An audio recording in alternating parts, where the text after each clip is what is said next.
हमारे विभिन्न ज्ञानवर्धक कार्यक्रम देखने के लिए आप हमें अभी सब्सक्राइब करें, बेल आइकन को प्रेस करें ताकि आप देख सकें हमारा कार्यक्रम सबसे पहले। और अधिक जानकारी के लिए फेसबुक पेज को लाइक करना न भूलें। जय माँ इंद्राक्षी। इंद्राक्षी धाम में दर्शकों, आप सभी का हम हार्दिक स्वागत करते हैं। आज जिन जातकों का जन्मदिवस है, मैरिज एनिवर्सरी है, उन सभी को हमारी तरफ से बहुत बहुत शुभकामनाएं। आज का पंचांग 17 फरवरी सन 2021 दिन बुधवार, माघ मास, शुक्ल पक्ष, संवत 2077, तिथि आज षष्ठी है, नक्षत्र है अश्वनी, जो गणमूल नक्षत्र की श्रेणी में आता है। आज जन्मे जातक गणमूल नक्षत्र की संज्ञा में रहेंगे। राहु काल 12 से 1:30, दिशा शूल उत्तर पूर्व दिशा। देखो, गणमूल नक्षत्र की शांति जीवन में जरूर करा लेनी चाहिए। आप ऐसे बहुत बड़ी संख्या में ऐसे हमारे छात्र हैं, स्टूडेंट हैं, जो ज्योतिष सीखने के लिए भी हमारा कार्यक्रम देखते हैं। और ख़ास तौर से ऐसे भी बहुत लोग हैं जो अपने ज्ञान को वर्धन करना चाहते हैं। ज्योतिष विद्या वास्तव में बहुत बड़ी विद्या है और इसका गणित, इसका प्रभाव हमारे जीवन के ऊपर ग्रहों का प्रभाव ज़रूर आता। जैसे जो जातक जिस राशि में जन्मा हो, उस राशि के गुण उसमें होते हैं। जो जातक जिस नक्षत्र में जन्मा हो, उस नक्षत्र के गुण उसमें होते हैं। तो नक्षत्र भी अपना प्रभाव हमारे जीवन के ऊपर पूरा छोड़ देते हैं। तो कहने का भाव, आज मैं आपको कुछ बता रहा हूँ, आप नोट कर लें कि हमने बताया कि 27 तो आपके नक्षत्र होते हैं, 28वां नक्षत्र अभिजीत भी होता है, लेकिन मुख्यतः हमारे 27 नक्षत्र होते हैं। 27 नक्षत्रों में से 6 नक्षत्र ऐसे हैं, यदि इनमें बच्चा जन्म लेता है तो वो गणमूल नक्षत्र की श्रेणी में आता है। तो आप पहले वो 6 नक्षत्र लिख लीजिए। कौन कौन से हैं, नोट करिए आप। अश्वनी, आश्लेषा, मघा, ज्येष्ठा, मूल और रेवती नक्षत्र। ये 6 नक्षत्र ऐसे हैं। अगर आपने पंचांग में देखा, कैलेंडर में देखा या किसी से पूछा, अब नक्षत्र का एक समय भी होता है। कोई भी नक्षत्र बहुत लंबे समय तक स्थिर नहीं रहता। नक्षत्र महीने में चेंज होते हैं। करीब करीब एक नक्षत्र का जो वास रहता है 1 से 2 दिन के आसपास। मैं आपके लिए मोटी मोटी कैलकुलेशन बता रहा हूँ। ऐसा नहीं है जो नक्षत्र आज शुरू हुआ वो नक्षत्र लंबे समय तक रहेगा, ऐसा नहीं होता। नक्षत्र कई बार उसका समय 2 घंटे का ही बचा होता है और उसके बाद दूसरा नक्षत्र प्रारंभ हो जाता है। तो ये देखना भी ज़रूरी है कि जिस समय बच्चा पैदा हुआ उस समय वास्तव में इन 6 नक्षत्रों में से कोई नक्षत्र था या नहीं था। इतना आपने देख लिया, समझ में आ गया कि भाई बच्चे को गणमूल नक्षत्र है, उसकी शांति कराइए।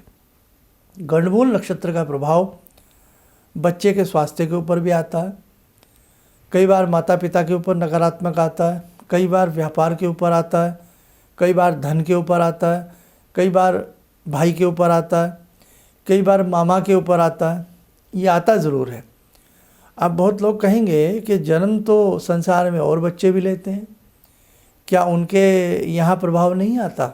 ये बड़ा प्रैक्टिकल सा सवाल है जिसमें आजकल के बच्चे या ऐसे लोग जो सनातन धर्म को नहीं मानते, इन विद्याओं को नहीं मानते, आप लोगों को फंसा लेते हैं। आप वहाँ जवाब नहीं दे पाते। तो देखो, जहाँ भी संसार में कोई जन्म लेता है, सूर्य उदय के हिसाब से कुंडली बनती है। सूर्य उदय के हिसाब से तिथियों का वर्गीकरण होता है। तो वहाँ के हिसाब से भी देखना पड़ता है कि वहाँ क्या समय हो रहा है, वहाँ की तिथि, वहाँ का सूर्य उदय सब देख करके नक्षत्र देखना पड़ता है।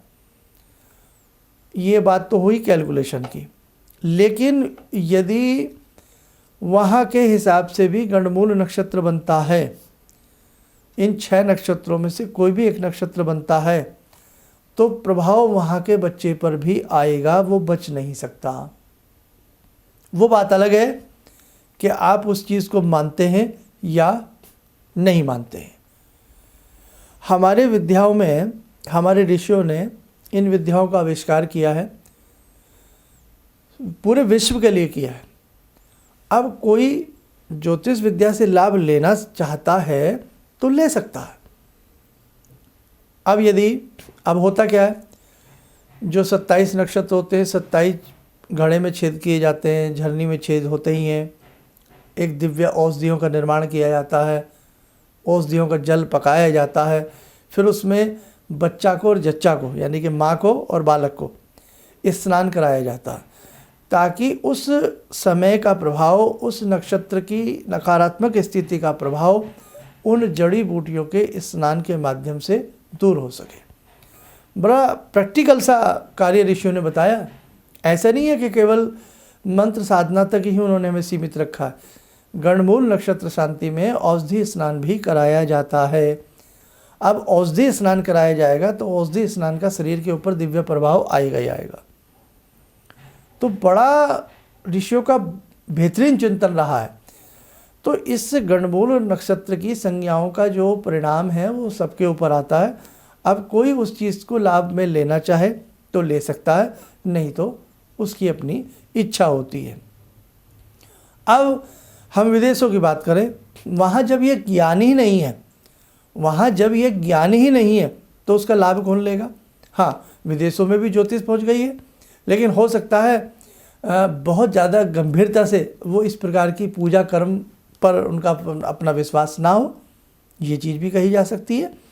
अब एक चीज़ और मैं बताऊं, जहां आज भी ऐसे बहुत इलाके हैं जहां पर अभी बिजली सही से व्यवस्थित नहीं है, तो काम तो वो भी चलाते हैं किसी न किसी माध्यम से, कोई डिब्बी, कोई ना कोई लालटेन, जो भी कुछ भी वो जलाते हैं, कुछ ना कुछ तो वो भी प्रबंध करते हैं ना बिजली का।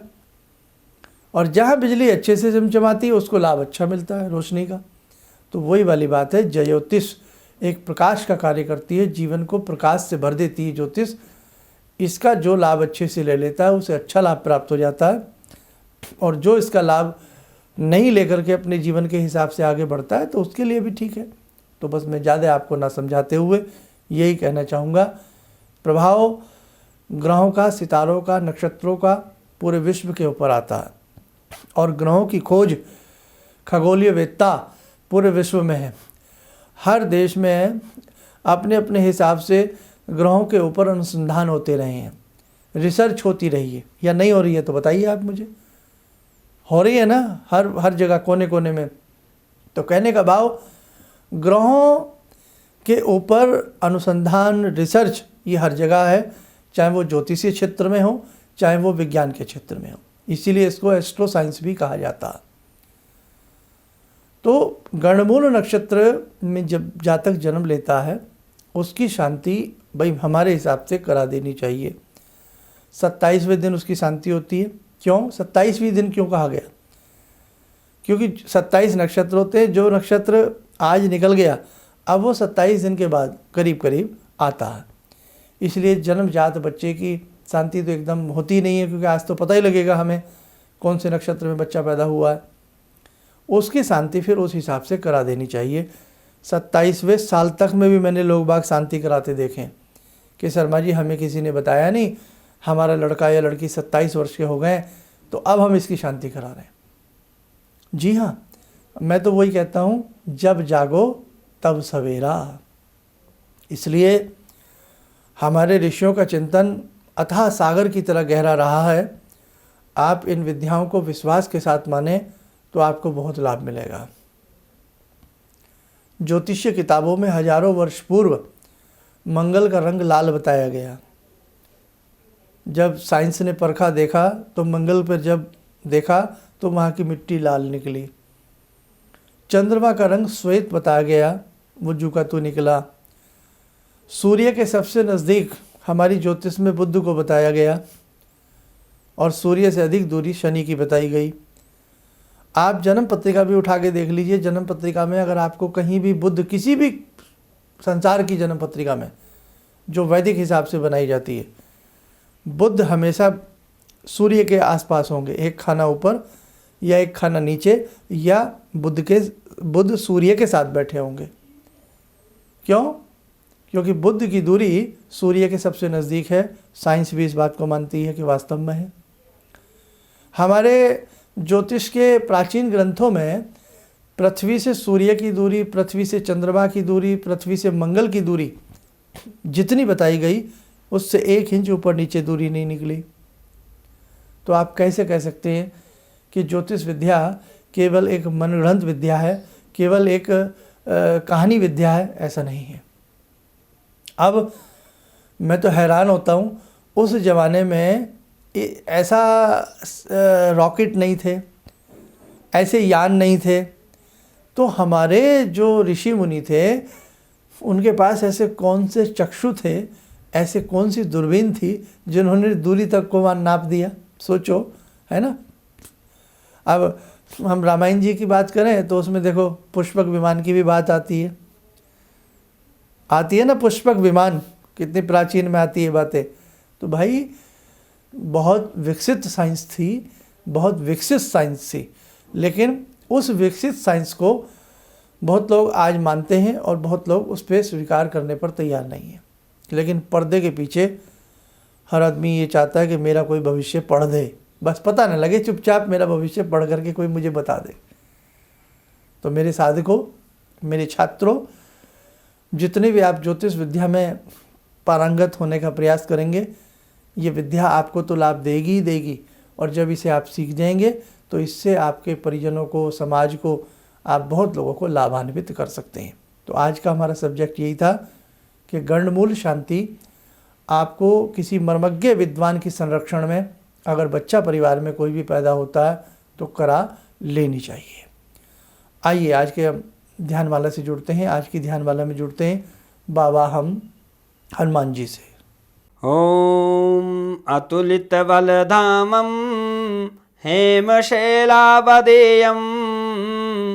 धनुजवनकृशानु ज्ञानिनामग्रगण्यं सकलगुणनिधानं वानराणामधीशं रघुपतिप्रियभक्तं वातजातं नमामि। मनोजवं मारुततुल्यवेगं जितेन्द्रियं बुद्धिमतां वरिष्ठं वातात्मजं वानरयूथमुख्यं श्रीरामदूतं शरणं प्रपद्ये। श्रीरामदूतं शरणं प्रपद्ये। रामाय रामभद्राय रामचन्द्राय वेदसे श्रीरघुनाथनाथाय सीताया पतये नमः। श्री हनुमंताय नमः। कवच बनाएं, ध्यान करें, बाबा हनुमान जी का आशीर्वाद हम सबके ऊपर बरस रहा है।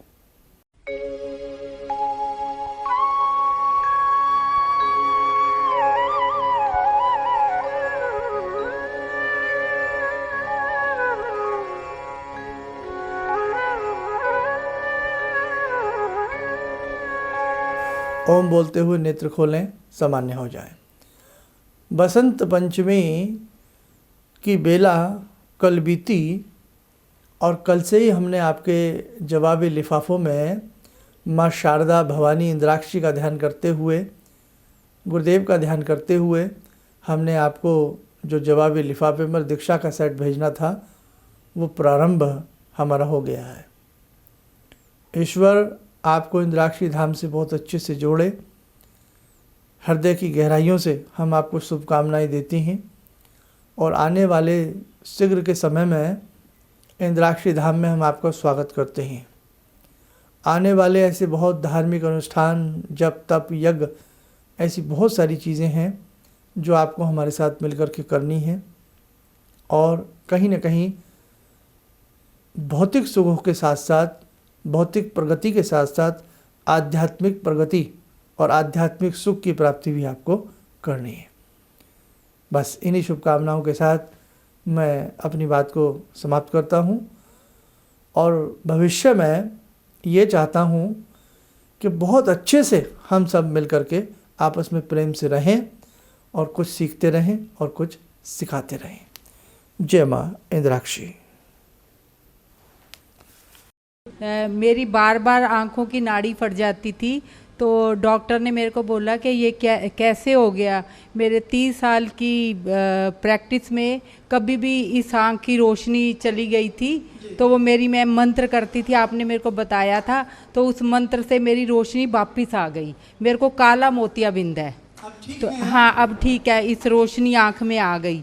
तो वो बोले कि मैं बड़ा हैरान हूँ कि रोशनी ये वापस आ कैसे गई, तो आपकी कृपा से आई।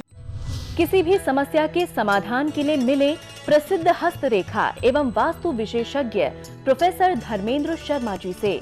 नोट: शिविर में भाग लेने हेतु एवं व्यक्तिगत रूप से मिलने के लिए कॉल करने का समय सुबह 10 बजे से शाम 6 बजे तक।